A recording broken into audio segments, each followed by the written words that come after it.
How do I start? What number? What investment? What rentals and stuff? If you can just give me a quick. Let's say we are looking at starting an empire restaurant, right? A similar menu, kebabs and biryani, ghee rice, parota, tandoori, and all of that. A little bit of Chinese also. You want to do a 25-30 seater restaurant. We're talking about close to about 1,500 square feet of space, wherein you distribute 40% to your back end, 60%. But technically, it should be the opposite way. Your restaurant space is lesser and your kitchen space. If you look at KFCs and McDonald's, they have a much larger back end area. Why? Because again, it's process oriented. Finding out a place, compliance of that location is very important first. Why I would say is your heating, ventilation, your exhaust systems. You would need a generator power backup, which can make a lot of noise. Garbage, which can be a nuisance for other people. Yeah, because putting garbage, collecting garbage, it has to be seamless. It cannot cause any nuisance to the public. You might have people walking around in the morning or doing their morning jog. It can't cause any nuisance. Okay, once that is in place, then you look at your compliance, statutory, legal. Can you register as a sole proprietor to start a restaurant? Can you get a BBMP license? Can you get an FSSAI license? Now, to get all of that, what are the kind of process that you're inputting into your thing? You can't just start from if you want to do a proper restaurant, you can't be cooking from home and bringing it. No, you can't do that. You're probably cheating your customers. So transparency is key. Like I said, why do we show that live kitchen in our restaurants? It gives us it keeps us, vigilant, attentive, that we have customers watching. Customers are like, Bus. Even though it's busy, we get to see the kitchen. We know how our food is being cooked inside. So, 20 years ago or 15 years ago, if you would ask me this question, Kumel, I think it's rather very easy to start a restaurant. But today, it is not very easy. It is easy, but to sustain is the problem. You need to meet all of, like you said, the to-do list, right? All of these things, from operations to your tech, to your back end, to your legal, to your statutory, to your surrounding. How are you contributing to your ESGs, right? So, you need to be rather flexible, open to change, open to accepting what the reality is and how you can go about it. Again, departments, bureaucracy, it's a chain of, it's a cycle of events. So it does take you that 2-3 months to set up, then finding the right kind of vendor who can set up your restaurant for you, procuring equipment. This is a lot that you'll have to do. So you need to probably understand and learn how to set up a business. Today, even ChatGPT for that matter can give you everything in seconds. Yeah. So it is a full-time job. Back in the days, like you said, everybody who was retiring was like, from the IT company, I am done working, chalo restaurant kholte. Like I said, don't judge the book by its cover. Jo bahar dikhta hai, no. The back end part is quite, a place to be. And for me, I would say it is very rewarding, at the same time, very, very challenging. So, getting into a restaurant business, probably need to think twice. You can't do it as a side hustle. No, restaurants are not a side hustle. It is a full-time job. It demands your attention. Why? Because you are the soul. Wow. People come to your restaurant not just by looking at the name, by who's behind it or what's behind it. So if Kumel is starting a paya restaurant, are they going to eat Kumel's paya or they're going to the ABC restaurant to eat some paya? No. So when they say today, Empire ka ghee rice kebab khayenge. So that ghee rice and kebab has the identity of Empire. That takes years. You could be an overnight sensation. But how long will you survive? You have a lot of these chai walas who came and became overnight sensations. Where are they today? Yeah. So, we need to be realistic here in this business. I totally get that. I mean, I'm able to relate to it. Why? Because I've been doing that over the last 5 years, and the fear of should I get it full time? Because as you rightly said, I also believe that it's not a part-time job. Yeah. You have to be dedicated. Yeah. It's not just 9 to 5. 9 to 5 job is easy.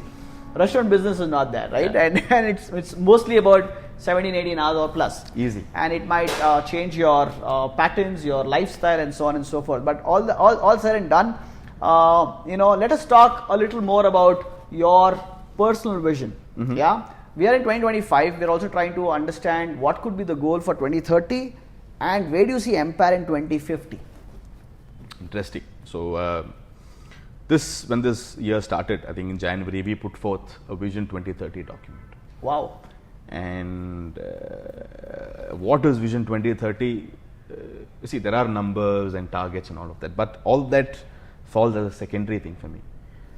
Here, Vision 2030 is all about the cultural and structural shift that we would be bringing in the name of excellence.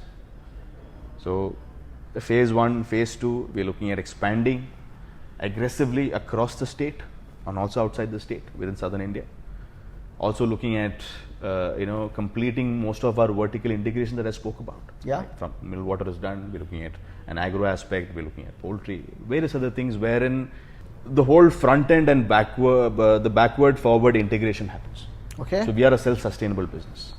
Could even be packaging that we're looking at. Why? Because we're using lakhs of packaging products every month. So Vision 2030 is all about that. By 2030, we wish to achieve a certain level of volume, be present in a lot of geographies, have multiple diversified business which are complementing the whole food business and its brands, launch more brands going forward, explore global territories where we want to take it forward. Why? Because today supply chain logistics, with center of excellence being there, we have absolute IP control. Like most of our dishes that we spoke about, Yes. from ghee rice to kebab to dal, to the gravies, all are IP control. So the facility has an complete IP control today, and it is protected. Not everybody can replicate the dish that is available at Empire, maybe to an extent, but not the exact same thing. Even the people present within the facility only have very little bit visibility of what actually goes into Wow. that. Wow. So it is very protected. It is completely, process controlled. Yeah. So I think Vision 2050, I think probably 20 years later, what Empire could be, a little early for me to say. Today, like I said, we are in a digital era. 25 years is way ahead. We don't even know what kind of a technology is going to be there.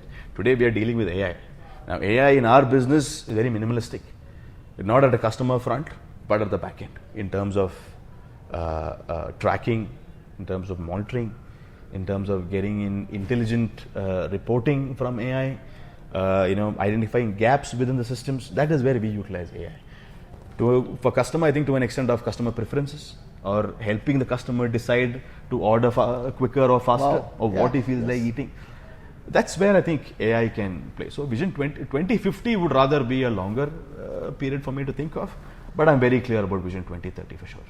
Great insight, Shakir. It's a great case study for all of us, especially for me, right? I would really want to. I mean, everybody talks about achievements and success stories. Of course, you've lined up.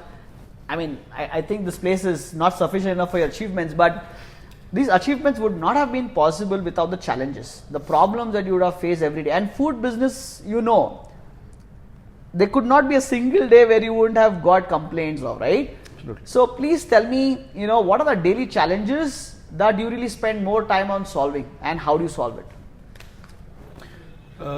See, firstly, as CEO, what I believe is I'm responsible for only three primary things. One, to have a strategy. Okay. Second, resource in terms of people. Third, most important, finance. So these three things are important for you to run on a daily basis. Yeah. Okay, starting from operations, where people management has to be there. Like we have your duty rosters, people who are monitoring all of this. So from people to things reaching on time, from the central facility to the outlet preparation. So let's say 11 a.m. is the time for you to start. The kitchen should be open. My online orders at 11 a.m. should be open. So the portals have to go live by 11 a.m. If it doesn't go, what happens? So now for me to deal, that is a micromanagement issue. But there are times when I get into that. It's always not only about strategy that we look after or my macro. No, we get into the micros, we get into the macros, we get into the strategy, because we play a role of owner as well as a developer. Now, what is the owner responsible, or is responsible for the outcome? As a developer, what are you doing? Are you creating systems that is adoptable or adaptable by people which can get you the outcome? So we play multiple roles. So daily business challenges can happen from people, from product, from procurement, to an extent even garbage collection. Wow. Sometimes gets delayed. Customer issues, orders missing, the food was served cold, this is not tasty, this is stale, this is that. So there is a mechanism which is in place for us to address all of these concerns. There is a set procedure that we go through. Now, without these SOPs, you can't sustain, right? Now, first, entrepreneurship, what is it about? It's not just a Pinterest code. No, it is not. It is about discipline. It is about systems. It is about how you calculate an outcome. Yeah. And the day, when you say what is rewarding in this business, it is that satisfaction that everything is in green, no red flags. So we look at red, amber, and green in terms of flag. I do not like a lot of things on my screen or on my paper. I only want to look at 4 lines. Now why? Because those 4 lines will be in red. If they are in red, you're not able to go into amber or green, then you require my attention. If it is an amber, you make sure it is in green by end of the day. So if it's in green, don't waste my time. Let's move on. So that way people are responsible. We have owners and developers within the team. So from a vertical, let's say operations, the AVP of operations, who's Kader, may be an owner as well as a developer. Under his team, there are various verticals who are working. Operations is like, it's like the main function, right? Now, if Kader is not able to deliver people and the products on time, then we have failed. So to address all of this, there is a set system. There are people behind all of this. So, each activity is monitored. Yeah. There are checklists. There are systems and apps that we have on our phones. These guys have to update. There are people sitting and following up all of that. Now, apart from this, there are external factors also which can come as a problem. Now, there is a brawl in the restaurant, or there is a sudden, let's say, a lockdown for that matter that has come, or you have to shut down due to something unforeseen within that area, or there is a damage or a natural calamity. Now, how do you deal with all these things? The food that is present there goes for a waste. Now, since we are multiple outlets, again, there is a system for that. We use our walkie-talkies. Call the moment the data center team here looks at what is available, how much was prepared, all that, we say, okay, these guys will say, okay, fine. Do one thing, these areas can sell all of this. We have our logistics team. Deploy all of that. So the restaurant is shut, no problem. Staff will still be taken care. Their food will be delivered. Their salaries will still be paid. So all these kind of daily business problems, I think over time we've mastered most of them in addressing it the right way, where the turnaround time for a problem is less than 60 seconds. We even have a call to action button for our customers on the table that they can call if they have not been responded well also. Immediately these guys call the restaurant manager and tell them, so and so customer, so and so table, please report to them. So there are various metrics, various protocols we follow to address these daily operational issues or customer grievances.